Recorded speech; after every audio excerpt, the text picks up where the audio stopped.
അമേരിക്കയിൽ H-1B വിസയിൽ ജോലി ചെയ്യുന്ന ആയിരക്കണക്കിന് ഇന്ത്യൻ IT പ്രൊഫഷണലുകൾക്കും പ്രത്യേകിച്ച് മലയാളി എഞ്ചിനീയർമാർക്കും അതിനിർണായകമായ മുന്നറിയിപ്പും പുതിയ മാർഗനിർദ്ദേശങ്ങളുമായി US സിറ്റിസൺഷിപ്പ് ആൻഡ് ഇമിഗ്രേഷൻ സർവീസസും US ഡിപ്പാർട്ട്മെന്റ് ഓഫ് ലേബറും രംഗത്തെത്തിയിരിക്കുകയാണ്. H-1B വിസ ജീവനക്കാരുടെ വേജ് ലെവലുകളിലും ശമ്പള നിബന്ധനകളിലും വരുത്തിയ പുതിയ ഭേദഗതികൾ അമേരിക്കൻ IT മേഖലയിൽ വലിയ ചലനങ്ങൾ സൃഷ്ടിച്ചുകൊണ്ടിരിക്കുകയാണ്. നിങ്ങൾ നിലവിൽ H-1B വിസയിൽ ജോലി ചെയ്യുന്ന ആളോ അല്ലെങ്കിൽ വിസ ട്രാൻസ്ഫറിനോ എക്സ്റ്റൻഷനോ തയ്യാറെടുക്കുന്ന ആളോ അല്ലെങ്കിൽ ഗ്രീൻ കാർഡ് പ്രോസസ്സിംഗിന്റെ ആദ്യഘട്ടത്തിലൂടെ കടന്നു പോകുന്ന ആളോ ആണെങ്കിൽ ഈ പുതിയ വേജ് മാൻഡേറ്റ് നിങ്ങളുടെ തൊഴിൽ സുരക്ഷയെയും നിയമപരമായ നിലനിൽപ്പിനെയും എങ്ങനെ ബാധിക്കുമെന്ന് കൃത്യമായി മനസ്സിലാക്കേണ്ടതുണ്ട്. 2026 നടപ്പിലാക്കിയ പുതിയ നിയമപ്രകാരം H-1B അപേക്ഷകൾ സമർപ്പിക്കുമ്പോൾ തൊഴിലുടമകൾ നൽകേണ്ട ഏറ്റവും കുറഞ്ഞ ശമ്പള നിരക്കുകളിൽ വലിയ വർധനവാണ് വരുത്തിയിരിക്കുന്നത്. മുൻകാലങ്ങളിൽ ലെവൽ 1 വേജ് സ്കെയിലിൽ തടസ്സങ്ങളില്ലാതെ കുറഞ്ഞ ശമ്പളത്തിൽ ജീവനക്കാരെ കാണിച്ചുകൊണ്ട് H-1B അപേക്ഷകൾ അംഗീകരിച്ചെടുക്കാൻ സാധിച്ചിരുന്നു.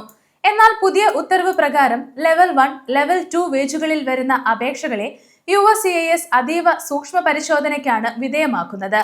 അമേരിക്കൻ തൊഴിലാളികളുടെ ശമ്പള നിലവാരം സംരക്ഷിക്കുന്നതിനും വിദേശ പ്രൊഫഷണലുകളെ കുറഞ്ഞ വേതനത്തിൽ നിയമിക്കുന്നതിനും തടയിടുന്നതിനുമാണ് ഈ നടപടിയെന്നാണ് ഔദ്യോഗിക വിശദീകരണം.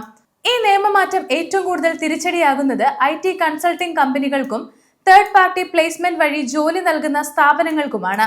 ക്ലയന്റ് സെന്ററുകളിൽ ജോലി ചെയ്യുന്ന പ്രവാസി മലയാളികൾ തങ്ങളുടെ ലേബർ കണ്ടീഷൻ ആപ്ലിക്കേഷൻ കൃത്യമായി പരിശോധിക്കേണ്ടതുണ്ട്.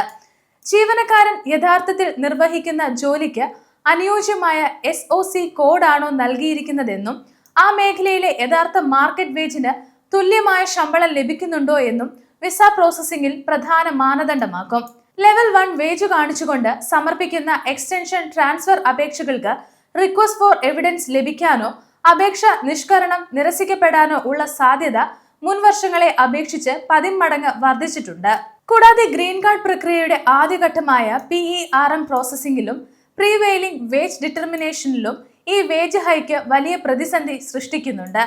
ഗ്രീൻ കാർഡിനായി അപേക്ഷിക്കുമ്പോൾ ഡിപ്പാർട്ട്മെന്റ് ഓഫ് ലേബർ നിർണ്ണയിക്കുന്ന ഉയർന്ന ശമ്പളം നൽകാൻ കമ്പനികൾ തയ്യാറാകാതിരുന്നാൽ അത് നിങ്ങളുടെ ഗ്രീൻ കാർഡ് പ്രോസസ് മാനദണ്ഡങ്ങളോളം വൈകുന്നതിന് കാരണമായേക്കും. പ്രത്യേകിച്ച് ഇടത്തരം IT കമ്പനികളിലും കൺസൾട്ടൻസികളിലും ജോലി ചെയ്യുന്ന മലയാളി എഞ്ചിനീയർമാർ തങ്ങളുടെ കമ്പനി HR വിഭാഗവുമായും ഇമിഗ്രേഷൻ അറ്റോർണിമാരുമായും ഉടൻ തന്നെ ആശയവിനിമയം നടത്തേണ്ടതുണ്ട്. നിങ്ങളുടെ H-1B വിസ സ്റ്റേറ്റസും ഭാവി ഇമിഗ്രേഷൻ കാര്യങ്ങളും സുരക്ഷിതമാക്കാൻ ചില പ്രധാന മുൻകരുതലുകൾ എടുക്കേണ്ടതുണ്ട്.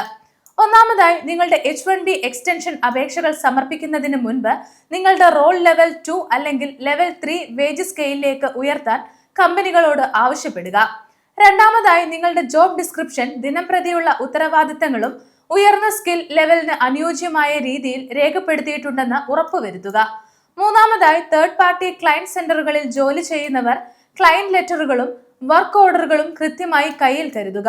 വർദ്ധിച്ചു വരുന്ന H-1B പരിശോധനകളുടെയും ശമ്പള നിബന്ധനകളുടെയും പശ്ചാത്തലത്തിൽ കൃത്യമായ മുൻകരുതലുകളും രേഖകളുമില്ലാതെ മുന്നോട്ടു പോകുന്നത് നിങ്ങളുടെ US ഇമിഗ്രേഷൻ സ്വപ്നങ്ങൾക്ക് തടസ്സമായേക്കാം. വിസ അപേക്ഷകളിലും ശമ്പള ഘടനയിലും ഉണ്ടാകുന്ന ചെറിയ വീഴ്ചകൾ പോലും വലിയ നിയമപ്രശ്നങ്ങളിലേക്ക് നയിച്ചേക്കാം. അതുകൊണ്ട് തൊഴിൽ രംഗത്തെ ഓരോ മാറ്റവും പ്രവാസി മലയാളികൾ അതീവ ജാഗ്രതയോടെ നിരീക്ഷിക്കേണ്ടതാണ്. ഇമിഗ്രേഷൻ രംഗത്തെ സംശയങ്ങൾ താഴെ കമന്റ് ചെയ്യുക. കൂടുതൽ ഇമിഗ്രേഷൻ വാർത്തകൾക്കായി ഗ്ലോബൽ സമയം സബ്സ്ക്രൈബ് ചെയ്യുക.